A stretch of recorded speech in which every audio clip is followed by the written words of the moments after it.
Boa tarde a todos. Nós vamos dar início, então, ao simpósio do Hospital Sírio-Libanês.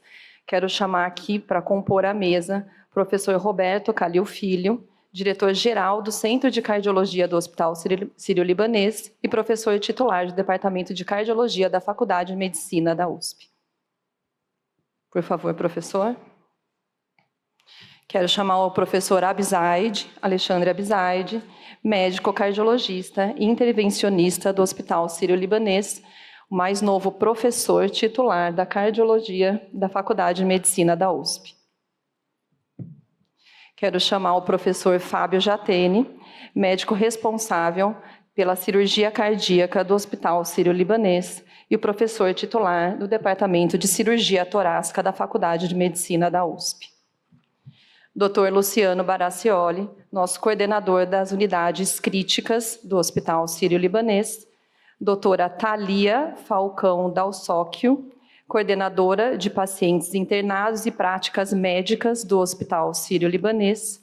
Doutora Tamara Carvalho Moraes, médica assistente da imagem da cardiovascular do Hospital Sírio-Libanês. E o Dr. Fábio Sandoli Brito, coordenador do setor de hemodinâmica do Hospital Sírio-Libanês.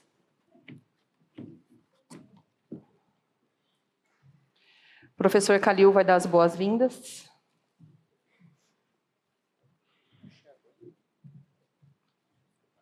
Bom, boa tarde a todos. Uma honra estar com a presença de vocês nesse que é o ano que nós comemoramos 15 anos do Centro de Cardiologia do Hospital Sírio-Libanês.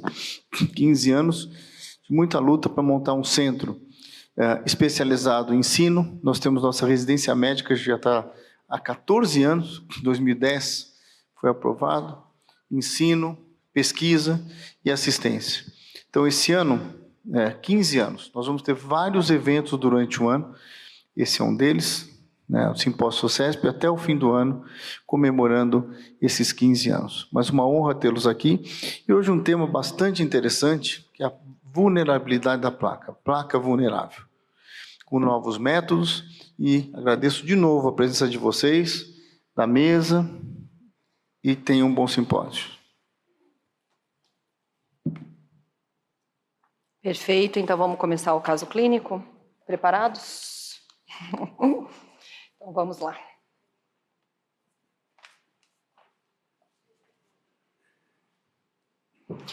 Então, o tema da aula, o eterno dilema da placa vulnerável, avanços para a mudança desse cenário.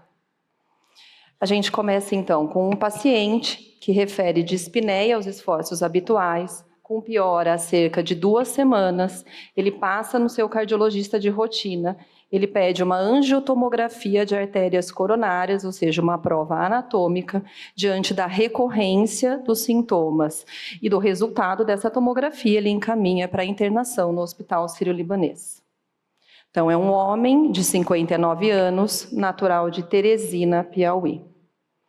Esse paciente é hipertenso, dislipidêmico, ex-tabagista e deu entrada em uso de aspirina, rosuvastatina, omesartana, metoprolol e um protetor gástrico. Exame físico normal, então o paciente chega com uma pressão de 12/8, 74 batimentos, é um paciente que tem um sobrepeso, exame físico absolutamente normal. Eletrocardiograma do paciente, ritmo sinusal, sem grandes alterações, um eletro inocente. Raio-X da entrada, também um raio-X normal. Ecocardiograma do paciente, então um paciente com átrio esquerdo normal, aorta normal, ventrículo normal, fração de ejeção preservada de 68%, sem alteração segmentar e sem sinais de hipertrofia. Exames laboratoriais inocentes, exceto por uma hipertrigliceridemia de 204, BNP baixo, função renal normal. LDL de 77. E aqui a tomografia do paciente, eu convido a doutora Tamara para nos orientar. A angiotomografia do paciente mostrou um score de cálcio considerado moderado, de 115, E dentre as artérias coronárias, o que chamou a atenção foi a presença de critérios de alto risco, né, que a gente chama de placas vulneráveis. Ele apresentou alguns dos critérios, como remodelamento positivo, calcificação focal, o napkin ring sign e a baixa atenuação. Pode passar. A descendente anterior mostrava uma placa parcialmente calcificada, segmentar, em terço médio, pode passar, por favor? Com sinais de características de alto risco, né, como remodelamento positivo, o napkin ring sign e uma calcificação focal central. A circunflexa apresentava uma placa predominantemente calcificada segmentar proximal, mas com uma redução luminal discreta. Pode passar. E a coronária direita também apresentava placas predominantemente calcificadas, segmentar em seu terço distal, com uma redução luminal moderada e também com características que a gente considera de alto risco, né, como remodelamento positivo. Pode passar. Uma baixa atenuação, que isso é muito fácil da gente quantificar essa atenuação da placa na prática, no dia a dia, e essa calcificação focal central, que também chamou a atenção. 3 características de alto risco nessa placa. Obrigada, Tamara. Agora eu vou chamar os clínicos da mesa. Vamos lá. Vou começar com a Thalia, tá? Obrigada, Roberta. Thalia, me fala... Tá funcionando? Tá. Então, fala aqui pra gente. Diante desse cenário, como que você enxerga a conduta desse paciente? O que você faria nesse momento? Perfeito. Então, vamos lá. Trata-se de um paciente masculino de 59 anos, com alguns antecedentes, fatores de risco cardiovasculares, hipertenso, dislipidêmico e ex-tabagista, que já vinha em uso de uma terapia parcialmente otimizada, vou comentar um pouco, mas que começou com sintomas que a gente chama equivalentes anginosos, provavelmente, né, com uma dispneia, que vinha em progressão com uma certa piora a 15 dias. Já tinha sido submetida a uma prova anatômica que mostrou doença arterial coronária obstrutiva, que a Tamara mostrou com alguns sinais de alguma placa, sinais de algumas placas vulneráveis pela tomografia. Do ponto de vista clínico, trata-se de um paciente com uma doença arterial coronária estável, uma síndrome coronária crônica, mas que tem alguns sinais ali de talvez que esteja em progressão, uma piora de sintomas um pouco mais recentes, né?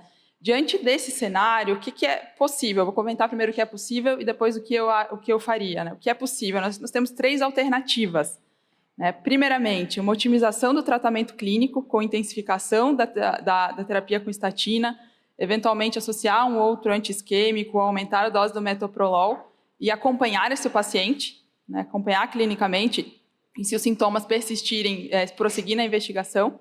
Uma segunda opção seria seguir com uma prova funcional com imagem, e aí uma cintilografia, ecostress ou ressonância cardíaca. E essa prova nos daria mais subsídios, mais informações para definir a necessidade ou não de seguir com uma estratificação invasiva. Ou a terceira hipótese, a terceira possibilidade seria seguir com uma estratificação invasiva, com cateterismo e pensando já no eventual tratamento. Nesse caso, considerando algumas particularidades, né, se nós considerarmos ele como uma DAC estável, gera ainda alguma dúvida se ele não está instabilizando, né, pela piora recente de sintomas e pelo aspecto da placa da angiotomografia.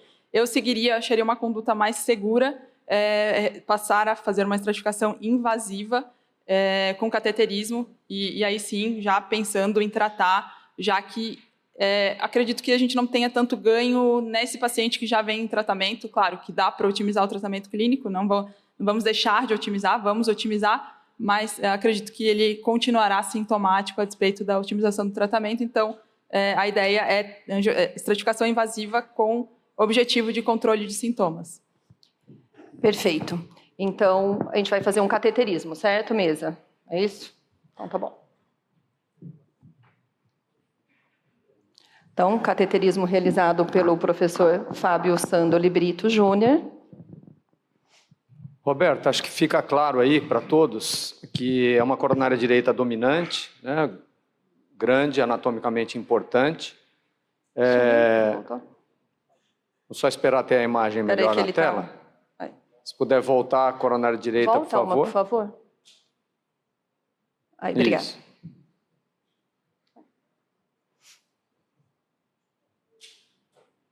Se puder voltar ao slide, Voltar de por favor. novo, por favor. Eu acho importante que fiquem as imagens bem vistas. Pode voltar, por favor.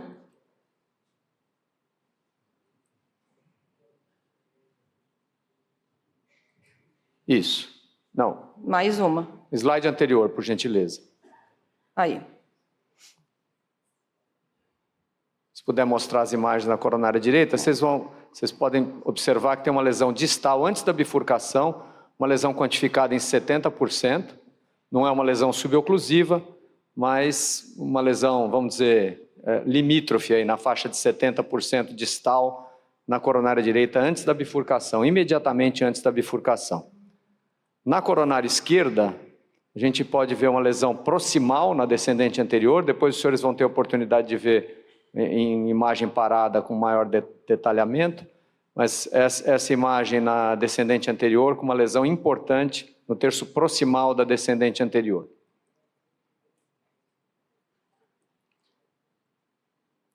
Ele está aí. Espera aí, Fabinho, porque não está girando aqui para mim. Está girando, acho que só lá. E a artéria circunflexa, também bastante grande, não tem lesões obstrutivas significativas, apenas mínimas irregularidades parietais. Então, a coronariografia, Roberta, mostrou, então, duas lesões, da descendente anterior e distal na coronária direita. Descendente anterior proximal e distal na coronária direita. Perfeito.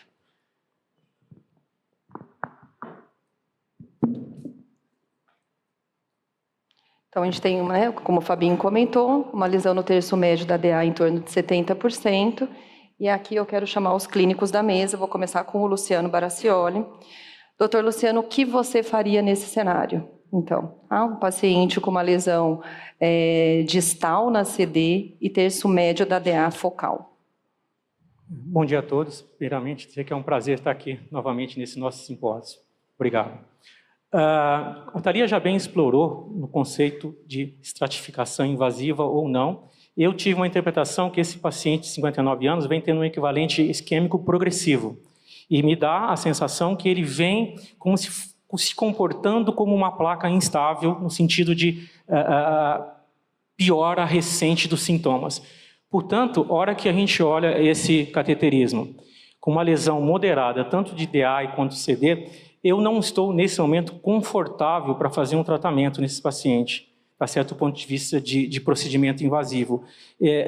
Eu senti, o Fábio colocou aqui para a gente, que são lesões moderadas, borderlines, vamos chamar assim, de 70. Então, diante da possibilidade que nós temos de fazer um estudo funcional invasivo, eu direcionaria esse paciente para um estudo funcional para tomar essa decisão. Quer dizer, eu faria um tratamento invasivo, revascularização desse paciente, baseado na fisiologia desse paciente, porque eu não estou convencido do grau de obstrução desses vasos. Tá bom, então você sugere fazer reserva de fluxo? Reserva de fluxo fracionado na hemodinâmica de imediato lá. Em ambas as lesões? Em ambas as lesões. A ADA também não te convence? Se eu não tivesse, acho que muita gente não dispõe desse tipo de artifício, eu trataria a lesão da descendente anterior. Mas se o Luciano visualmente está convencido, não. Então, eu acho que uma lesão moderada merece esse complemento. Perfeito. Então, diante desse cenário, então, se a gente optar por fazer FFR, professor Fábio Jatene, supondo que essas obstruções realmente sejam isquêmicas, qual seria a conduta do senhor? Tratamento percutâneo ou cirurgia cardíaca? Bom, boa tarde a todos. Roberta, se você me pergunta se é possível fazer cirurgia nesse caso, eu diria sim. Se você me pergunta se nós operamos habitualmente esse tipo de paciente, eu diria não. Por que não? Porque é um paciente que tem baixa complexidade anatômica coronariana, ele é biarterial, ele é um paciente de boa função ventricular, ele é um paciente não diabético. Não diabético, exato. A maioria desses pacientes não vem à cirurgia. Qual é o perfil dos pacientes que vêm à cirurgia? Lesões associadas, por exemplo, lesão de tronco, pacientes diabéticos, pacientes triarteriais e pacientes com complexidade coronariana alta, syntax score alto. Então, esse não costuma ser o perfil dos pacientes que vão à cirurgia. Mas se você me pergunta, pode ser operado? Pode, lógico. Se houver necessidade de uma revascularização, pode. Então, se a gente estivesse num hospital, sem ser o sírio-libanês, que a gente tem o recurso de fazer FFR, esse paciente seria um candidato à cirurgia cardíaca? Não, ou tratamento acho que não seria percutâneo candidato direto? à cirurgia. Perfeito. Tá bom? Então, foi feito FFR. Bom, essa é a avaliação funcional invasiva, né, conhecida por FFR. Na realidade, é um fio guia que tem um transdutor de pressão na ponta. A gente introduz pelo catéter, ele cruza a lesão e é posicionado distalmente na descendente anterior. E a gente estimula, desenvolve hiperemia máxima com a injeção de adenosina. E aí a gente obtém essas duas curvas de pressão que os senhores podem apreciar aí. A curva em vermelho é a curva no catéter guia, ou seja, a pressão na aorta, e a curva que os senhores veem em azul é a pressão distal à obstrução na descendente anterior. Vejo que existe um gradiente de pressão entre a curva vermelha na aorta e distal na descendente anterior, mostrando aí esse salto pressórico. E aí, vejam, ali o valor é 0,77, o que significa que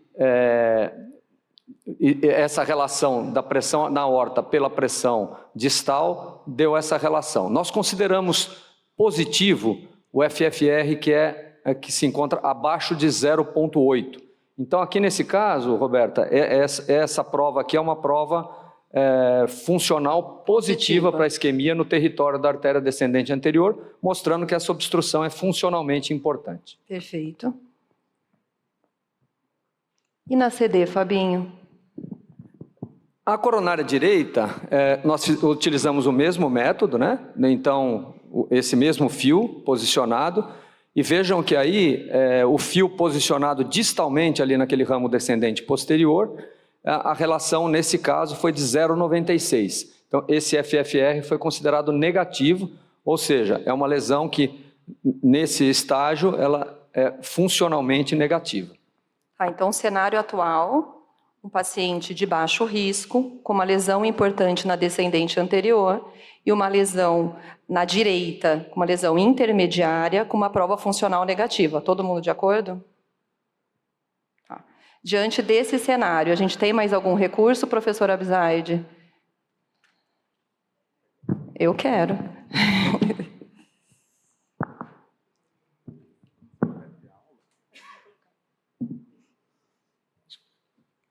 Roberta, se você me permite, eu vou gastar uns 10 minutos aqui do nosso simpósio para convencê-los de que nós temos sim uma nova ferramenta e que pode nos auxiliar na tomada de decisão no laboratório de cateterismo. Antes disso, eu gostaria de cumprimentar todo o Centro de Cardiologia do Sírio-Libanês pelo seu quinzenário e também cumprimentar, felicitar a toda a liderança que escolheu esse tema bastante interessante, onde, sem dúvida nenhuma, o Sírio tem um grande pioneirismo. E é um prazer introduzir, então, essa nova tecnologia, um novo método de imagem, é o chamado sistema NIRS, que vem do inglês de Near Infrared Spectroscopy. É um sistema de imagem intravascular que combina os dados do ultrassom intracoronário, que a maioria dos senhores já são familiarizados, com o quimograma. Basicamente, depois da obtenção das imagens ultrassonográficas, este catéter também tem emite ondas de infravermelho de baixa frequência, podendo captar o que nós chamamos de core lipídico ou a placa lipídica quantificada. Esse é um dos únicos sistemas aprovados para esse fim pelo FDA nos Estados Unidos. Vejam que esse sistema também já foi validado, comparado com a histologia.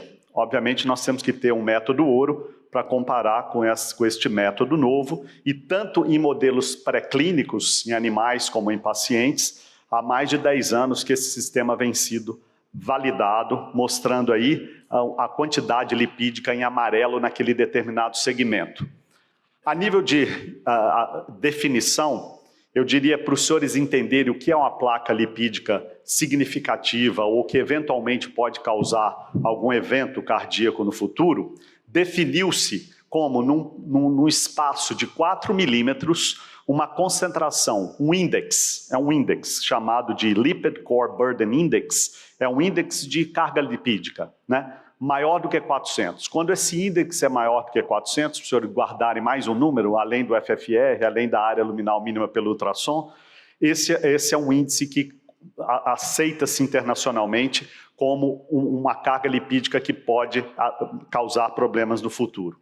Nesses 10 minutos, então, eu vou resumir para os senhores as principais aplicações deste novo método.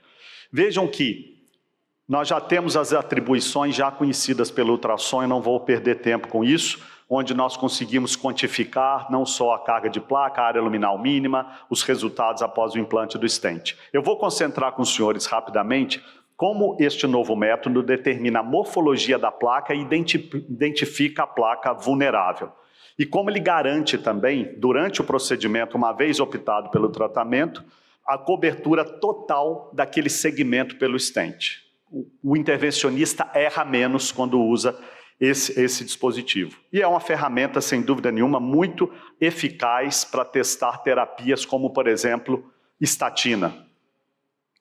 Para determinar a morfologia da placa, eu trouxe alguns exemplos. Vejam que o NIR é sempre combinado com um método anatômico adjunto, né? Aqui com o OCT, que é a tomografia de coerência óptica, ou com o próprio ultrassom. E nessa imagem, os senhores veem a suboclusão na coronária direita proximal, onde nós identificamos um trombo, mas vejam, praticamente sem conteúdo lipídico. Isso eventualmente pode mudar a conduta do cardiologista e do intervencionista. Num caso como esse, uma carga trombótica muito grande, nós vamos ter que ser mais agressivos na terapia antitrombótica e talvez menos agressivos em termos invasivos de implante dos stents, poderia ser até um trombolítico intracoronário.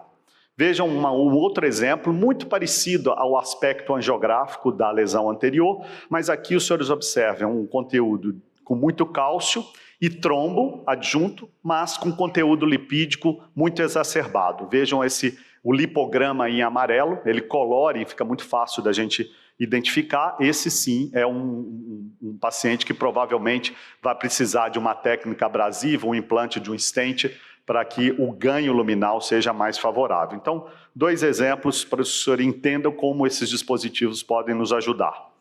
Na identificação da placa vulnerável, eu vou poder resumir para os senhores, porque um dos autores e médicos que mais estudaram placa vulnerável sob o ponto de vista de imagem é o professor Greg Stone, que vai dar uma palestra ao final da nossa apresentação. Vejam que as publicações são muito vastas no sentido de realização de NIRS em casos de infarto com supra, né? Que justamente é o milieu que mais eventualmente possa ter uma carga lipídica exacerbada. Então vejam que numa série de pacientes publicado por Madden, em 2013, ele já identificava inclusive esse valor de corte, né? Quase que invariavelmente esses pacientes chegavam com infarto com supra, tinha esse índice maior do que 400. E aí foi aumentando-se a evidência para a gente chegar nesse valor de corte.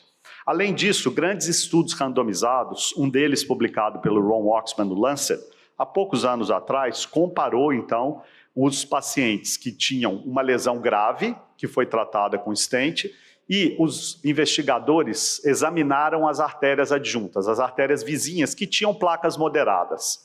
E aqueles pacientes, senhores, que tinham essas placas moderadas com um core lipídico, essa carga lipídica maior do que 400, vejam como eles evoluíram muito pior, eu diria 2 vezes mais eventos do que aqueles pacientes que não tinham esse índice pelo NIRS maior do que 400. Isso foi feito a nível do paciente, mas também a nível das lesões. E a nível das lesões não culpadas, os índices de evento foram 4 vezes maior. Então, vejam que em 1.300, quase em 1.300 pacientes, esta evidência já foi publicada. Outro autor chamado Erlinger também testou essa ferramenta em quase 900 pacientes, mais 3.700 lesões. E vejam que, a exemplo do que o professor Waxman mostrou, aqui talvez com valor de corte um pouquinho mais baixo, em torno de 320, 330, vejam que também os índices foram 2 vezes maior. Então, quer dizer, 2 grandes estudos publicados no Lancet validando essa metodologia. E ele foi além. Ele comparou essas lesões com os eventos clínicos tardios, tanto óbito, infarto e revascularização desta lesão investigada. Vejam que à medida que o core lipídico, a carga lipídica aumenta, maiores foram os eventos tardios. E eles acompanharam esses pacientes por 5 anos. Eu trouxe para os senhores um estudo muito controverso, que foi publicado agora no American College desse ano, pouquíssimos meses atrás. Foram 1.600 pacientes. Vejam por que esse estudo é polêmico. Porque ele incluiu pacientes praticamente assintomáticos, pacientes que tinham fisiologia, o que o Fábio acabou de mostrar para os senhores, o FFR negativo, quer dizer, não tinha uma prova de isquemia, os pacientes não sentiam nada. Olha, baseado no Ischemia Trial e toda a nossa experiência de muitos anos, esse é o tipo do paciente que seria acompanhado clinicamente. Acho que ninguém vai contestar esse statement. Então vejam que, angiograficamente, lesões moderadas, sem prova de isquemia positiva, e todos esses pacientes foram randomizados, então, para 2 grupos, né? Baseado agora nesses 3 métodos de imagem. O NIRS, mostrando esta placa lipídica exacerbada, o ultrassom e o OCT. Baseado nesses exames, foi diagnosticado placas vulneráveis, né? Teoricamente não culpadas, porque o paciente não teve evento. E vejam que ao final desses quase 7 anos de evolução, o índice, o número de eventos foi muito maior nos pacientes que tinham a placa vulnerável diagnosticada por esses métodos versus aqueles que não tinham esse achado. Então, é um estudo provocativo, porque ninguém faria um estudo invasivo em pacientes assintomáticos sem isquemia. Então, pelo menos é um alerta de que, eventualmente, essas placas existem, são subclínicas e podem, eventualmente, evoluir com eventos. Rapidamente, como nós, então, usamos essa ferramenta para nos auxiliar no melhor tratamento dos pacientes? Esse é um exemplo de uma lesão grave na coronária direita. E vejam, senhores, se os senhores perceberem pela angiografia, tem algum grau de doença distal à lesão grave.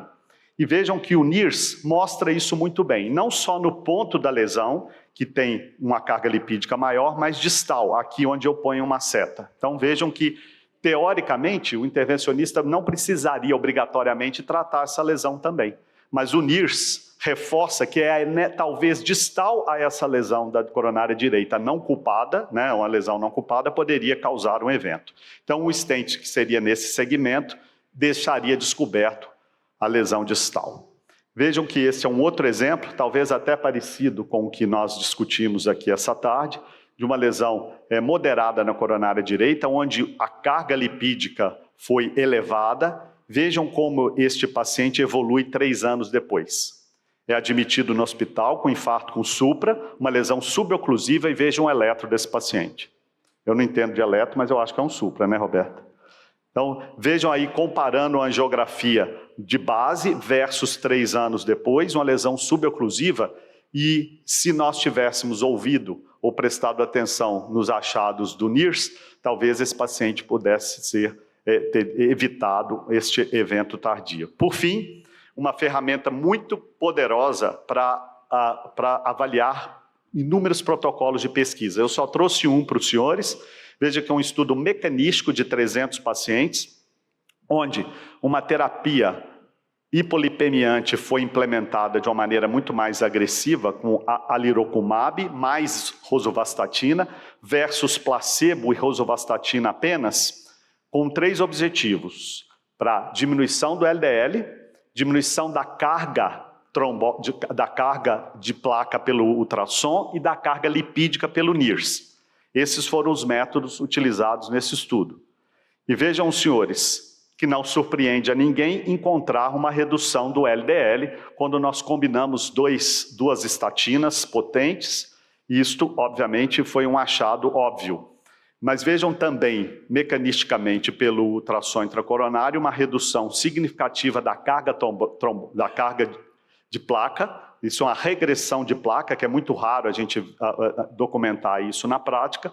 E, principalmente, essa redução da carga lipídica do quimograma avaliado pelo NIRS. E veja um exemplo desta série, mostrando, veja, exatamente no mesmo frame, no mesmo local, uma carga lipídica maior do que 300, e depois com a aplicação do grupo ativo, com estatina com doses mais altas e combinações, vejam que não só a carga da placa regrediu, mas também a carga lipídica. Por isso, senhores, eu rapidamente concluo dizendo que o NIRS é mais uma ferramenta de imagem para auxiliar na tomada de decisão do nosso dia a dia e, sem dúvida nenhuma, melhora o nosso entendimento da progressão da doença arterial coronária. Muito obrigado.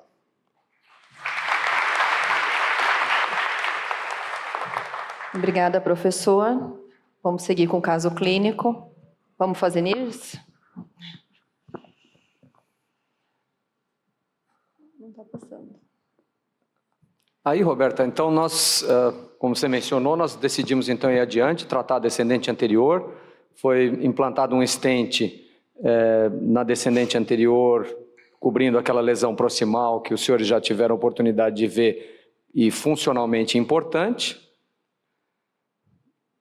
Você vai mostrar o resultado do tratamento e à direita os senhores veem a imagem do ultrassom intracoronário, mostrando um amplo lúmen, as hastes do stent bem apostas à parede do vaso, quer dizer, um resultado angiográfico e ultrassonográfico muito bom, e a gente sabe que esses métodos de imagem hoje são muito importantes para guiar o tratamento intervencionista, e já existe evidência sólida indicando que o tratamento guiado por imagem tem melhores resultados do que a angiografia isoladamente. Perfeito. Acho que não gera dúvida de que a gente vai prosseguir e utilizar dessa ferramenta mais recente. Perfeito, professor? Bom, esse é o ultrassom intracoronário. Os senhores estão vendo aqui o que a gente chama de pullback. É o ultrassom sendo retraído da descendente posterior da coronária direita e ele está vindo, recuando, vai chegar na bifurcação. Os senhores veem aí os dois vasos se encontrando, formando a coronária direita, e agora em amarelo, os senhores veem aí essa obstrução distal na coronária direita, que pelo ultrassom intracoronariano nos mostra ali, os senhores viram, ficou bastante nítido, que abraça o catéter, né? Uma obstrução bastante importante pelo ultrassom intracoronariano. Essa imagem que os senhores acabaram de ver, ela permite que a imagem do ultrassom intracoronariano, nós podemos fazer medidas também. Medidas que indicam a menor área luminal, 3,5 milímetros quadrados, uma área luminal pequena, uma carga de placa, os senhores viram ali no pullback do ultrassom, uma exuberante placa de ateroma, a carga de placa aqui de 70%, e isso é uma das características que confere, vamos dizer assim, a vulnerabilidade à placa, é o remodelamento positivo com alta carga de placa, 70% nesse caso, e uma placa fibrolipídica, e que nós tivemos a oportunidade de quantificar a quantidade de lípide no interior desse ateroma pelo método NIRS. Vejam que, como o professor Alexandre mostrou aos senhores, nesse ponto da obstrução, o índice lipídico foi de 425. Lembrem-se que valores acima de 350 a 400 indicam mais uma ferramenta que nos indica a vulnerabilidade da placa. Então, aqui nesse caso, 425 supera os critérios definidos por esses estudos que o professor Alexandre mostrou, e baseado na pequena área luminal do ultrassom intracoronariano, baseado na alta carga de placa com remodelamento positivo, carga de placa de 70%, e alto conteúdo lipídico desse ateroma, a decisão foi por tratar esse paciente, uma intervenção percutânea com implante de um stent. E aqui o resultado do tratamento, os senhores veem na angiografia, claramente um bom resultado, e à direita os senhores veem a imagem do ultrassom intracoronário, de novo, o stent bem expandido, bem aposto, e no lipidograma à direita, os senhores veem que aquele amarelo que existia antes, aquele 425 que existia antes, o stent faz o quê? A compressão daquele lípide e existe a diminuição ali para números bastante baixos da carga lipídica. Então, esse é o tratamento que foi feito, Roberto. Perfeito, professor Fábio. Queria conversar com os clínicos da mesa. Tá? Doutor Luciano, o senhor está convencido desse tratamento? Com todos esses critérios, carga lipídica, NIRS de 400, área luminal baixa, angiograficamente uma lesão moderada num paciente de baixo risco, que foi tratado adequadamente a descendente anterior. Você trataria a CD com essa ferramenta nova? Depois eu vou falar sim ou não, mas eu acho que eu preciso fazer uma introdução para essa resposta. Para justificar a sua resposta. Exato, e vou me basear em alguns estudos que o doutor Alexandre nos mostrou. E provavelmente o Dr. Greg Stone vai colocar na aula dele também. Então, se a gente lembrar do Prospect 1, do próprio grupo do professor Greg Stone, nós lembramos que a evolução natural das placas, isto é, eram pacientes coronarianos submetidos à angioplastia e ele fazia estudo de ultrassom com N técnicas aí de todos os vasos. Nós aprendemos o quê? 50% dos novos eventos eram decorrentes do vaso tratado e os outros 50% eram de evolução da doença. Só que nós aprendemos também que a maior parte dessas evoluções de novos eventos nos vasos não tratados tinham sim características vulneráveis, tipo carga da placa, a capa fibrosa fina e o remodelamento. Perfeito, nós aprendemos isso naquela época. O Prospect 2, ele melhorou esses dados utilizando a tecnologia do NIRS, mas basicamente aprendemos ou reaprendemos que a placa vulnerável é mais suscetível ao novo evento. Perfeito. Ponto. Tá certo? Aí, ponto.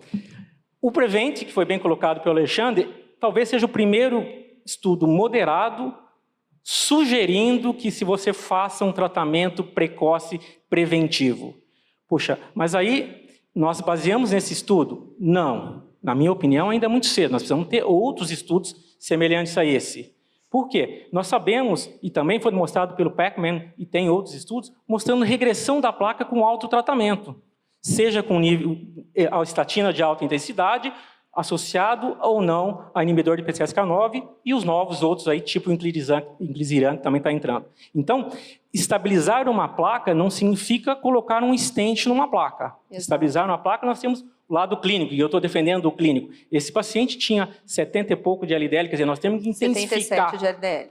Intensificar muito o tratamento desse paciente. Eu interpretei esse paciente como vamos dizer assim, um próximo do agudo, então eu daria dupla integração plaquetária de alta potência para ele no pós-angioplastia, tá certo? E temos então que lembrar que nesse momento, se a gente pegar ponto a ponto, eu acho que o FFR tem mais poder do que o NIRS para decisão de tratamento.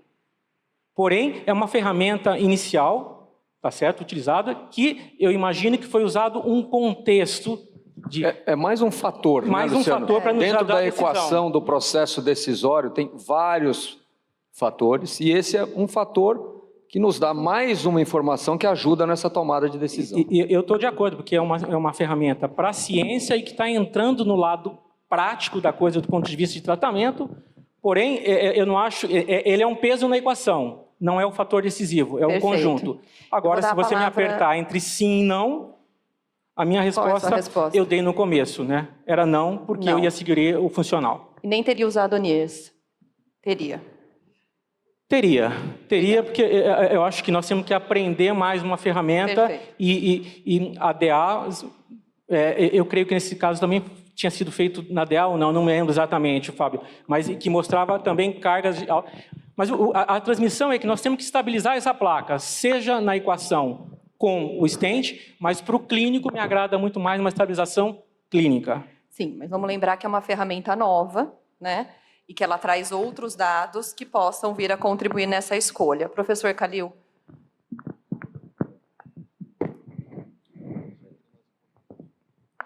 Pega o microfone do Alexandre, que ele é mais importante hoje. O seu Fabinho. Bom, o NIRS é mais uma evolução. O NIRS, antes de vir para o Brasil, Eu tive na Colômbia até com o Alexandre, o Dr. Greg estava na Colômbia na época, ele hoje está no Mount Sinai. Mas nós vimos os primeiros casos muito interessantes, em que era feito estudo com a estatina. Você mostrava, eles pegavam, mostravam a placa com muito lipídio, dava 80 miligramas de estatina, que repetiam 2 meses depois. Incrível como regredia a placa. Isso foi um dos primeiros estudos, e foi nessa época, na Colômbia, que nós trouxemos o NIRS para o Brasil. O sírio-libanês, que quais são os primeiros centros a ter esse NIRS. O que eu vejo é que a hemodinâmica evoluiu muito. Porque, primeiro, vocês lembram aqueles cateterismos, muitos de vocês ainda não tinham nem nascido ou não eram médicos, que eu já sou velho, que era o Tagardo. Não sei aqui quem lembra o Tagardo. Talvez o Augusto, o Edson, né? O Ganê, acho que nem lembro, não tinha Tagardo na sua época. O Ganê já é... Não tinha. Tagardo era quando o filminho de cateterismo, o Cardoso está aqui, o filme de cateterismo era um rolinho, se enrolava, soltava, não tinha digital. Bom, em resumo, mas era muito difícil você decidir uma lesão chamada intermediária. Né? Todos nós passamos por isso. Mesmo depois da época do Tagardo, da época moderna, você fica muitas vezes na dúvida, né? Se aquela lesão é grave ou não, intermediária ou não. Então, obviamente, muita lesão que foi tratada, talvez não fosse tratada hoje, e muita que não foi tratada, seria tratada. Então, por isso que as lesões proximais de DA, que eram mais críticas, você definir, foi onde veio o ultrassom intracoronário. Então, ele veio para quê? Hoje é usado para todas as artérias, mas antes ele veio para a artéria, para DA proximal, em lesão de tronco, para definição de lesão de tronco, para cirurgia ou não. Bom, isso evoluiu, como vocês sabem, aí veio o FFR, o estudo de fluxo, aí veio o OCT, que é também para você ver a placa, e tem suas peculiaridades aí para uma placa intristente ou qualquer coisa. Tal. E como eu vejo o NIRS? O NIRS, no momento, ele está acoplando, né, ao ultrassom, ao FFR. Tal. Mas o NIRS ele tem um grande futuro, na minha opinião. Ele pode mudar completamente a história da hemodinâmica. Né? Diferentemente do ultrassom, do FFR, que são exames para caracterizar a placa naquele momento. Agora, o NIRS, talvez ele avalie a placa como um prognóstico. Né? Então, por exemplo, se eu faço... eu tenho certeza que no futuro você vai fazer um NIRS e as placas de 30% sejam tratadas, que hoje não são, porque ela vai ter um potencial de risco muito grande. Porque a placa de gordura, eu vejo, parece um vulcão. Ela tendo 80, 90, gostou do exemplo, Renata? Vulcão. Ela entra em erupção a qualquer momento. Então, pode ser 10%, 20%, 90%. Agora, o NIRS ele vai dizer quando esse vulcão vai entrar em erupção ou se vai entrar em erupção. Então, no futuro, ele não vai ser só um método que avalia se a lesão tem que ser tratada ali na hora ou não. Ele vai ser, sim, um prognóstico, né? Porque, de novo, ele aponta, pelo menos cientificamente, como sendo mais do que ultrassom, mais do que FFR, mas é um preditor de uma catástrofe que pode vir. Então, não é agora, está começando. Como o Luciano falou, esse é um exame, o NIRS ainda, ele está nos primeiros estudos, porque tanto aqui na América Latina só tem nós de centro, quando se fala nós do Sírio do centro, é que não tem ninguém tem experiência, nem nós. Estamos tendo agora. Então, isso daqui a uns anos, eu não tenho dúvida que o NIRS vai ser uma revolução na angioplastia, na intervenção percutânea da doença coronária. Perfeito, professor. Só para complementar, eu concordo perfeitamente com o professor Calil. Fábio me olhou feio, mas é assim, mesmo a cirurgia... Fábio já tem olhou feio, já né? tem. Porque o Sandro ele está adorando. O Fábio é bonzinho. Mas, não, mesmo, estamos falando agora, uma lesão de tronco, você tem uma placa de 30%, que ela mostra uma grande chance, ou provavelmente vai romper, ele vai para a cirurgia. Desde que os hemodinamicistas não fiquem tentando fazer tudo, né? Até chover, né, Fábio? Então, professor Fábio Jatene antes do professor Abzaide. Vou organizar a mesa. Eu só vou fazer um comentário, já que a cirurgia ficou fora desse caso. Eu vou resumir tudo que o Calil falou. Ele vai descobrir qual é a placa do bem e qual é a placa do mal, certo? E para complementar, o tratamento mais agressivo, quando a gente encontra a placa do mal, não necessariamente precisa ser stent ou cirurgia, pode ser tratamento super agressivo, né? Com estatinas, né? E outras medicações. Então, só para lembrar também que a gente pode ser agressivo e intervencionista com remédio. Perfeito. Mais alguém da mesa? Clínicos, Roberto, acho que eu concordo com o doutor Luciano, acho que mais um marcador prognóstico que nós temos, né? Mas serão necessários outros estudos, assim como o Prevent, para que a gente possa incorporar isso como uma decisão de tratar ou não tratar. Né? Acho que ainda é um único estudo randomizado, acho que ainda não temos evidência para tomar essa decisão.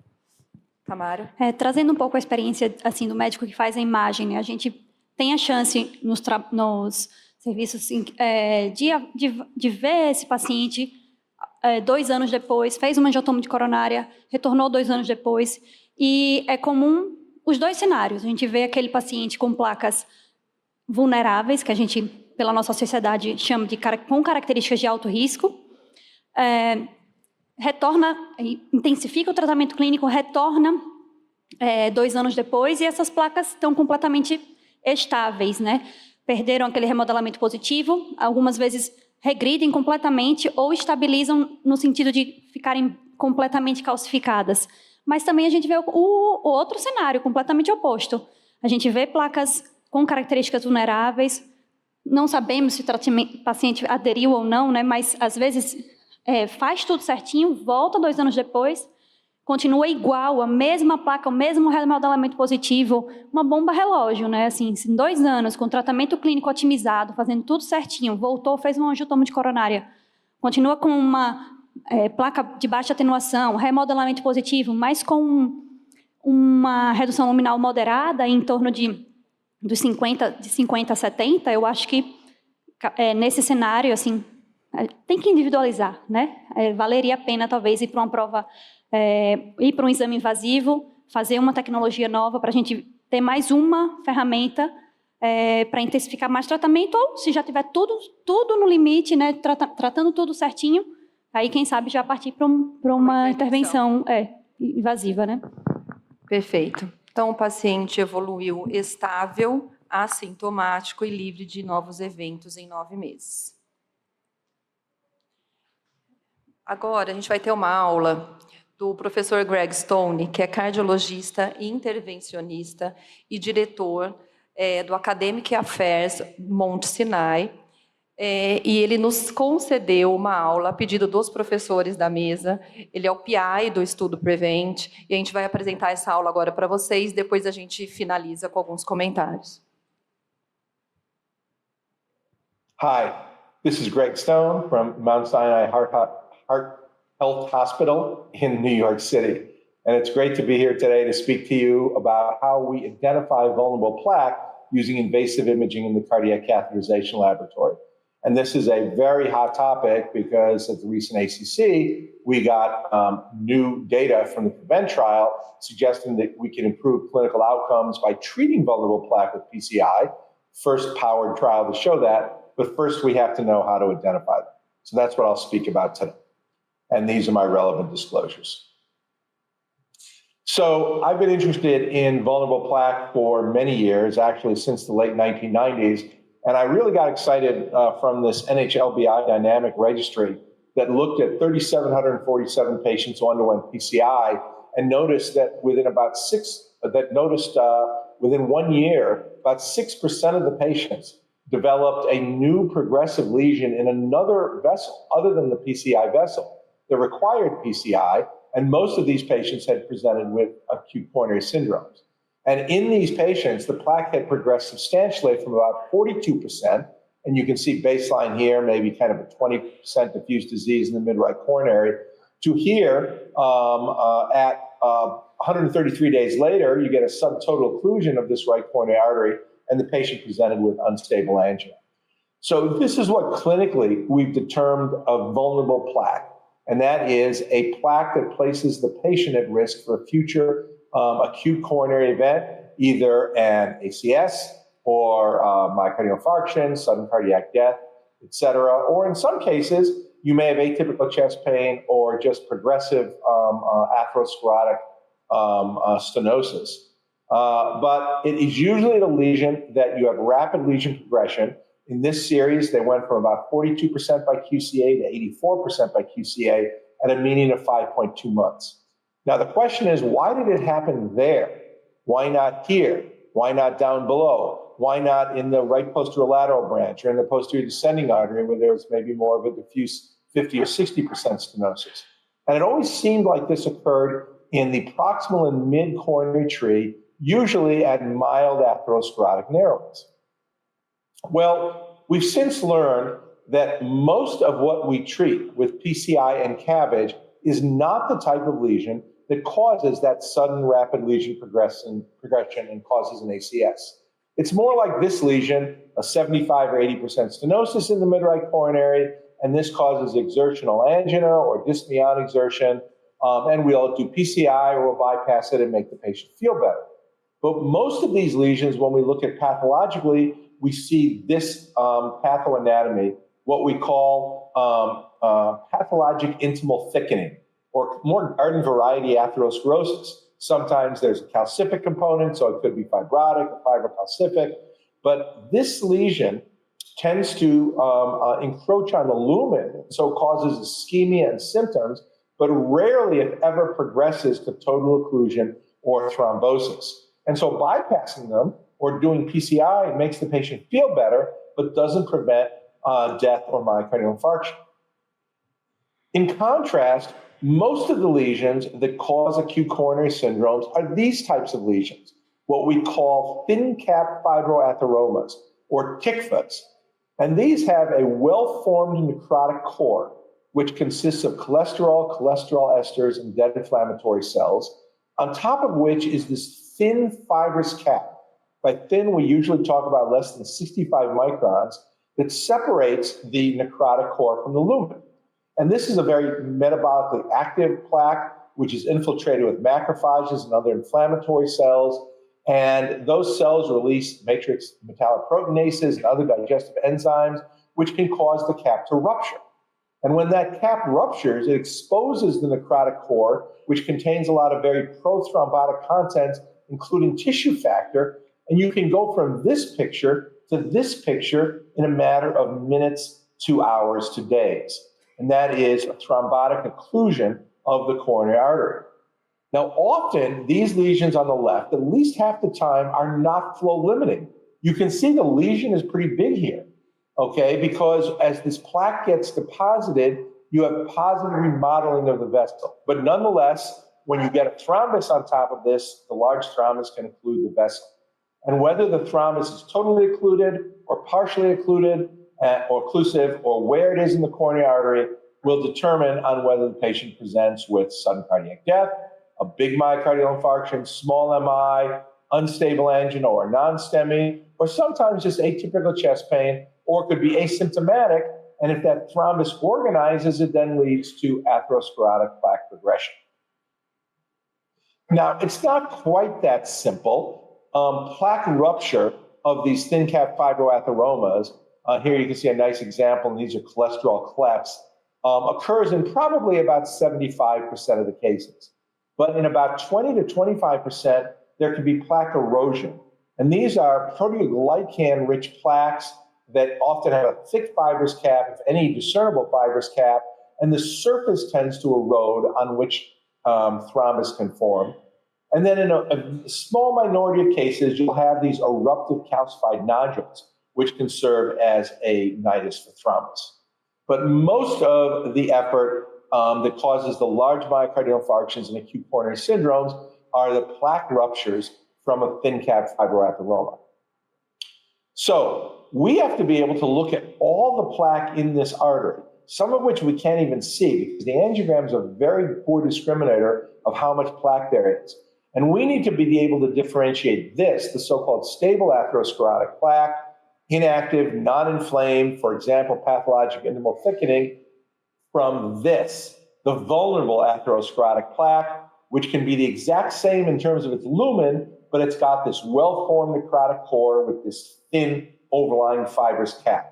And we often describe this as looking like a volcano because from the lumen, they look exactly the same, but you can't tell that there's this fire within. Now, the way invasive studies have tried to identify these plaques was based on a model that we developed in the Prospect study and published in the New England Journal about 15 years ago. And what we did in Prospect was we took 700 patients with an acute coronary syndrome in which we treated all the severe lesions, what we call the culprit lesions. And then once that was done successfully, we did a lot of blood work and biomarkers. We then enrolled them in the study, and we then did 3-vessel imaging of all the coronary tree, the proximal 6 to 10 centimeters of each 3 major coronary vessels. And back then we used radiofrequency IVUS, or virtual histology. And we then sent these cases to the core laboratory, and they did angiography of the entire coronary tree by QCA. We did quantitative IVUS and virtual histology assessment to characterize the types of plaques. We also did palpography in a sub-study of patients. That technique's not around anymore in its form that it was. And then we followed the patients for about an average of 3.5 years. So here was an example of Prospect. And this was a patient that was enrolled in February of 2006 with a non-STEMI due to a subtotal occluded LAD. Trust me, we treated the LAD, and then we did 3-vessel imaging of before and after the stent in the LAD, of the circumflex and big branches, the left main and the right coronary. So this is what the circumflex looked like. And I'm going to tell you that 51 weeks later, something happened to this circ, and the patient developed a non-STEMI from this vessel. And I then ask everybody to say, well, where do you think it came from? And everybody always predicts, gosh, probably that 30 or 40% stenosis in the mid-circ. And you would have been wrong, because that was unchanged. And 51 weeks later, you can see this 10 or 20% stenosis develop a plaque rupture with a subtotal thrombotic occlusion. You can see the haziness of the large amount of thrombus. And so by QCA, we had rapid lesion progression from 28.6% to 71.3%. Now, if we go back to before the rupture, back 51 weeks ago, we did radiofrequency IVUS of this entire circumflex. And we started right there at that branch point. And then we did a pullback from the branch point up to the proximal segment. And we actually identified 3 lesions. And you can see the 3 different lesion types here. And then we can look at the lesion that at the number 1 that actually caused the event. And we can look at it frame by frame. And the core laboratory would have called 3 separate lesions here. And this one, it actually read out as being 70% plaque burden, a minimal luminal area of 5.3 millimeters squared, and it called it a thick cap fibroatheroma. And so we characterized more than 3,000 lesions like this at baseline, and we then looked at what types of lesions caused the types of events that we showed you. In this case, it was a thick cap fibroatheroma. When we did multivariable analysis, we found 3 predictors that caused future lesion-specific events at that lesion site. The number 1 was a large plaque burden, greater than 70%. If you don't have a lot of plaque, you're not going to have events. But the second was a thin cap fibroatheroma, as determined by virtual histology, and the third was a small minimal luminal area of less than 4 millimeters squared. These were 3 independent predictors. As you went from 0 of those to 1 to 2 to 3, the likelihood of an event arising from that individual lesion rose from 0.3% to 18.2% over 3.4-year follow-up. And it turns out that plaque burden was the number 1 adverse predictor. And like I said, we looked at thousands of lesions that had less than 40% plaque burden. We didn't even quantify them because there are so many. And not a single one of them led to an event within 3.4 years. If we looked at lesions that had 40 to 60% plaque burden, you could see there were more than 2,000 of those lesions, and there was less than a 0.5% or 0.5% event rate in 3.4 years. When we start to get a 60 to 70% plaque burden, we increase to 2.5%. When we get to 70% or greater, we increase to 9.5%. And the mean baseline QCA diameter stenosis of these lesions was 32%. So we don't treat these lesions today, but these are the ones causing unexpected acute coronary syndromes. So first of all, we exploded a myth. Everyone thought that vulnerable plaques were mild, but they're not mild. They're severe. They have large plaque burden, and they often have a small minimal luminal area, but they just look mild angiographic. So you have to stop relying on the angiogram, which is a terrible discriminator. But it wasn't enough to just say the lesion was severe, because if we looked at all the plaques that we had with a plaque burden of 70% or greater, if they were also a thin cap fibroatheroma, now they had a 16% event rate. If they were a thick cap fibroatheroma, they had an 8.7% event rate. And if they were any of these other pathologies, pathologic involved thickening, fibrotic or fibrocalcific, even with a lot of plaque, they weren't at increased risk at all. So a fibroatheroma is that well-formed necrotic core, and a thin cap is, at least by virtual histology, less than 150 microns. They're the really high-risk ones. Now, we then did Prospect 2, where instead of using radiofrequency IVUS, we used NIRS IVUS. And NIRS, of course, is a spectroscopic technique, which is the best discriminator of lipid that's ever been developed. So this was a right coronary artery, for example, and there was a stent that was placed here in the distal right coronary artery, and we then did a pullback of the right coronary artery and the LAD insert. And I'm going to tell you that an adverse event subsequently occurred in this right coronary artery, and you got to guess where. Well, here's what the NIRS look like. And we pull back from distal to proximal, and here's distal where we stented it, and then coming back proximal. Red means no lipid, the black is wire artifact, and yellow is lipid. And you can see right at that big thick arrow is the only lipid. And that was a maximum lipid core burden index over the worst 4 millimeters of 687 on a scale of 0 to 1,000, which basically means it was 69% lipid. Or you could see about a 75% circumferential lipid right at that point.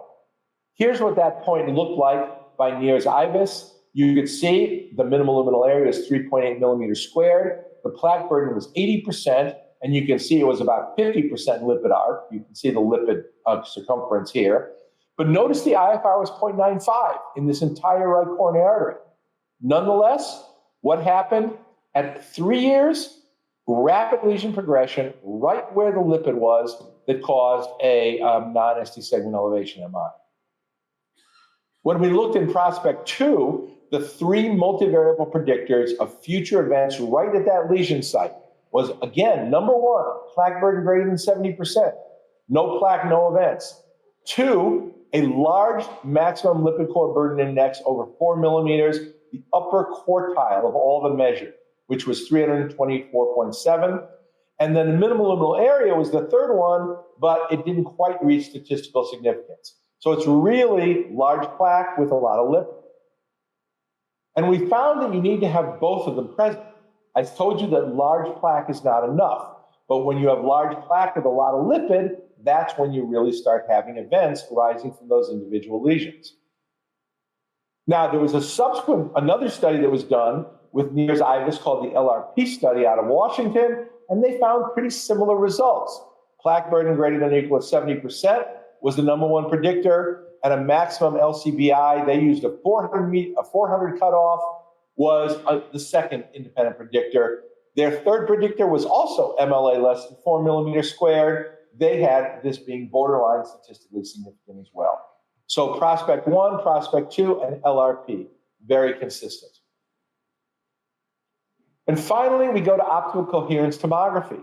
And optical coherence tomography, with its enhanced resolution, is the only invasive technique in which you can truly measure the fibrous cap thickness of 65 microns or less.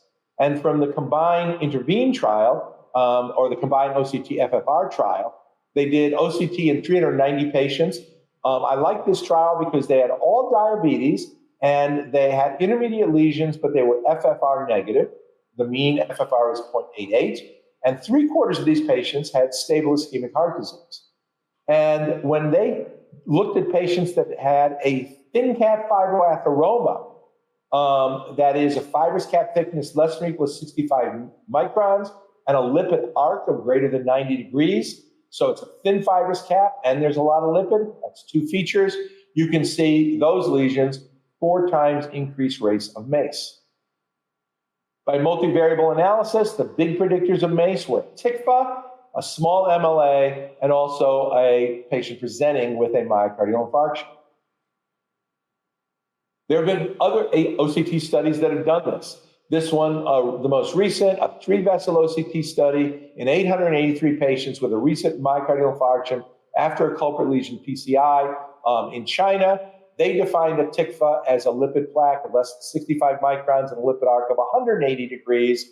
And they looked at 3,757 non-culprit lesions, 13.7 of which were TICFAs.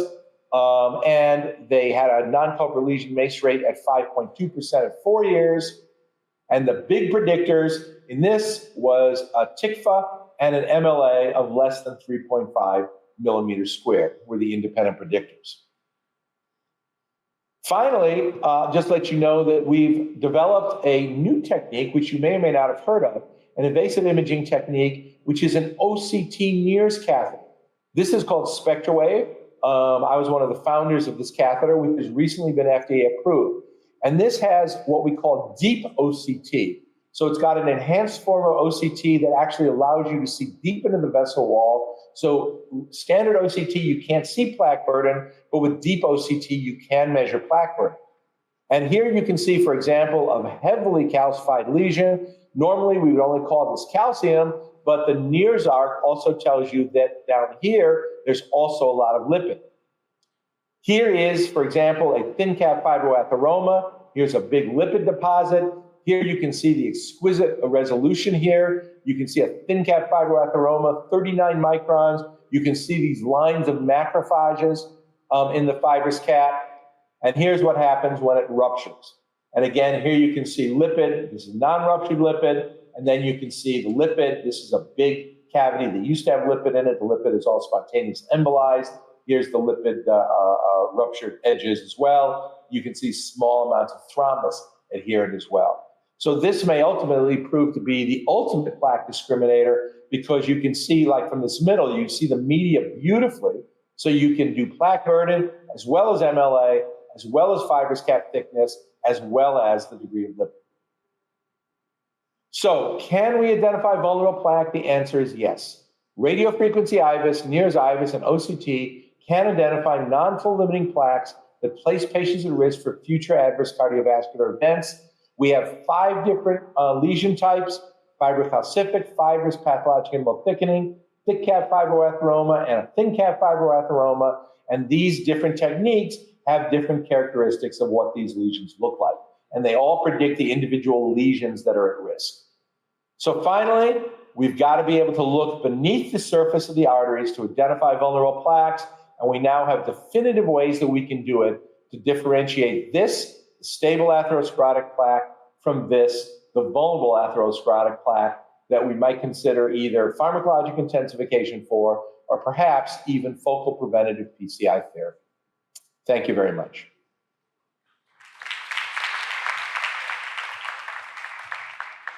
Excelente, acho que corrobora, né, com tudo que a gente discutiu aqui. A gente tem uns 10 minutinhos. Queria saber se alguém da plateia tem alguma pergunta, quer fazer algum comentário. Professor Nicolau, que eu vejo, não quer comentar?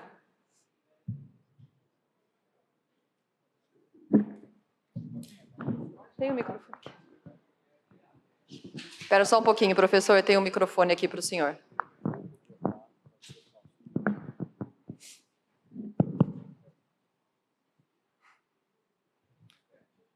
O professor Nicolau está me pedindo para fazer uma análise crítica do FFR, que foi francamente negativo naquela coronária direita, né? De fato, era uma lesão angiograficamente quantificada em 70%, numa artéria coronária direita, tinha uma descendente posterior moderada, não muito grande, quer dizer, é uma artéria que irriga um território de miocárdio bom, mas não muito grande, com uma lesão que é uma lesão limítrofe na faixa de 70%. É bastante comum, professor Nicolau, encontrar FFR negativo nessas lesões, mostrando que vamos dizer assim, ela não está provocando isquemia naquele momento. Funcionalmente, ela é negativa. Agora, a discussão é essa. Esse é um dos fatores que a gente vai levar em consideração no processo decisório, dentre diversos outros fatores. E aqui, nesse caso, a decisão foi tomada mais pelos critérios anatômicos, encontrados no ultrassom intracoronário. Vocês viram pela aula do professor Greg Stone, todos os critérios de vulnerabilidade estavam presentes nesse paciente. Área do lumen menor que 4 milímetros quadrados, remodelamento positivo com carga de placa maior que 70%, conteúdo lipídico grande, o LCBI, o índice de lípide, maior do que 400, numa obstrução na faixa de 70%. Então, realmente o que o professor Fábio falou, a separação da placa do bem da placa do mal, embora não fosse, nesse momento, funcionalmente importante, a avaliação geral mostrou que era uma placa com alto risco de desenvolvimento de um evento isquêmico agudo. Alguma pergunta a mais da plateia? Alguma dúvida? Paulinho. Aqui professor Ganem. A gente está falando aqui de incorporação de tecnologia, do que tem de mais recente. Mas, na maioria dos lugares do Brasil, um hemodinamicista, às vezes, não dispõe de prova funcional. Como é que vocês orientam para que ele tome uma decisão nessas lesões limítrofes? Bom, aí, vou falar como clínico, você é o clínico. Fica mais difícil. Claro, dá para decidir, porque no cateterismo você consegue, por imagem, ver algumas placas mais vulneráveis. Mas você volta um pouquinho para trás. Hoje a gente se não dispõe ultrassom, FFR, você vai pela característica da placa, como a gente fazia. A angiotomografia, eu queria que você comentasse, Alexandre, ela pode ajudar muito isso. Às vezes o paciente faz a angiotomografia das coronárias e depois vai para o cateterismo. Uma pergunta para os dois hemodinamicistas aqui. A angiotomografia prévia, né, mostrando alguma característica da placa, ela ajuda nessa decisão depois do CAT, entendeu? Está meio confuso, não? Você faz a angiotomografia, vê uma lesão, vamos supor, de 60% a 70%, moderada para importante na artéria.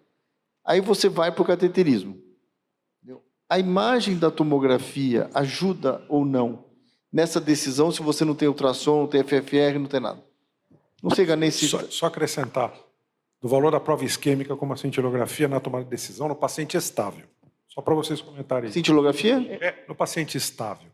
Ele tem a lesão, você fez um CAT, você tem uma lesão limítrofe e o paciente é assintomático e estável. E não tem FFR, pede não tem uma cintilografia. Não, é saber como você, na mesa de hemodinâmica, faria. Se você interrompe o exame e pede uma prova isquêmica ou se você toma a decisão. Posso comentar, professor? Professor? Pode comentar, Lu. Acho que usando o exemplo desse caso, que, vamos dizer, para mim tinha um contexto ali, como eu disse no início, meio de agudização, nessa situação, doutor Ganem, eu trataria a descendente anterior, tiraria o paciente de sala, tá certo? E faria uma estratificação não invasiva, seja por uma ergometria, eu, em particular, prefiro teste ergométrico adicionado de cintilografia. Porque nós temos que lembrar também que nós estamos diante de uma coronária direita num paciente que provavelmente, eu acredito, que toda a sintomatologia dele deveria vir da descendente anterior. Então nós vamos entrar em outros questionamentos, seja da estratificação e seja da necessidade de revascularização da coronária direita, porque aí sim nós vamos ter vários estudos clínicos, eu podia citar só o Isquímia e o CURGE, defendendo o tratamento clínico. Então acho que tem mais otimização, eu acho que é uma ferramenta muito boa, um teste não invasivo para esse tipo de paciente. Embora nós sabemos que a doença... Se não tivesse FFR. Se não essa tiver, pergunta. Porque tem que lembrar que essa doença não preciso dizer, extremamente traiçoeira. Todos vocês, ou eu pelo menos, a gente tem caso... Eu tive um caso recente, por exemplo. O paciente faz até... Tinha stent, fez uma angiotomografia de controle, teste de esforço positivo. 4 meses depois, teve morte súbita. Quer dizer, graças a Deus foi recuperado, mas infartou, parou. Quer dizer, na cidade dele está bem. Mas, veja, é uma doença que a gente pode esquecer, que é extremamente traiçoeira. Então, essa é outra coisa que eu insisto muito. O paciente está assintomático. A doença coronária é assintomática em grande parte das vezes. A doença está ali, com uma coisa traiçoeira, ela é assintomática. E o sujeito infarta de uma hora para outra. Então, Claro, com esses métodos todos, você vai personalizar o tratamento do doente, mas é muito complicado essa doença. Tanto é que essa história de placa vulnerável que discute, a gente sempre cai do burro às vezes, né? Acha que o doente está estável, fez uma angiotomografia, fez cintilografia, ele infarta na sua cara no dia seguinte. E mesmo após cateterismo, sem esses métodos de ginismo, muitas vezes você não encontra a placa e infarta. Então, a decisão da doença coronária, eu vejo cada vez mais, ela é individual, né? Os protocolos existem, as diretrizes e tal, mas é uma decisão muito individual, cara a cara, ali, para você sentir o paciente.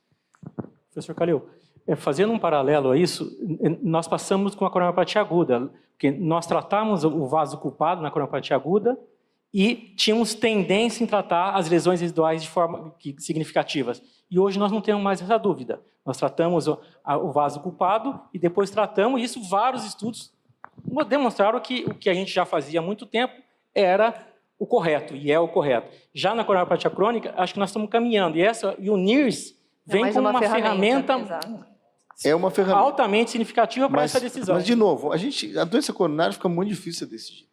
Muito. Se dependesse dos métodos diagnósticos, estaria morto já, porque eu não sentia nada. O senhor quer falar da de sua mim mesmo. história? Eu não sentia absolutamente nada, todo mundo, mas minha família é coronariana e tal. Aí fiz tomo de coronário, lesões intermediárias. Todo mundo queria que me botar no cateterismo. E eu meio enrolando e tal. Todo mundo e aí da quase mesa, fui né, infartado. professor Calil? Todos da mesa. E eu não sentia nada. É o povo da mesa. Mas eu não sentia nada mesmo, foi impressionante. E de repente, uma segunda-feira à noite, eu estava infartando. Então, Mas o senhor está aqui, ótimo. E nem tinha NIRS. O senhor eu estou aqui, aqui, ótimo, tratado ótimo. adequadamente. Graças ao Marcos Perim. Que não está na mesa, no caso. Considerações finais? Fabinho? Não? Então posso encerrar, professor Calil? Então, acho que eu agradeço, Roberta, agradeço em nome do Hospital Sírio-Libanês. É uma discussão muito produtiva mesmo. E, de novo, placa vulnerável é um tema que nós vamos discutir anos e anos e anos, porque é muito difícil. E outra coisa, estabilizar a placa. O paciente me pergunta, ele já está no 14º cateterismo, na 7ª angioplastia. Ontem dei alta. Ele me perguntou, o que eu posso fazer a mais? Ele toma beta-bloqueador, Vastarel, esses remédios modernos, injetáveis aí para colesterol, LDL de 20, né? Faz exercício, não fuma, cada 2 anos uma artéria entope.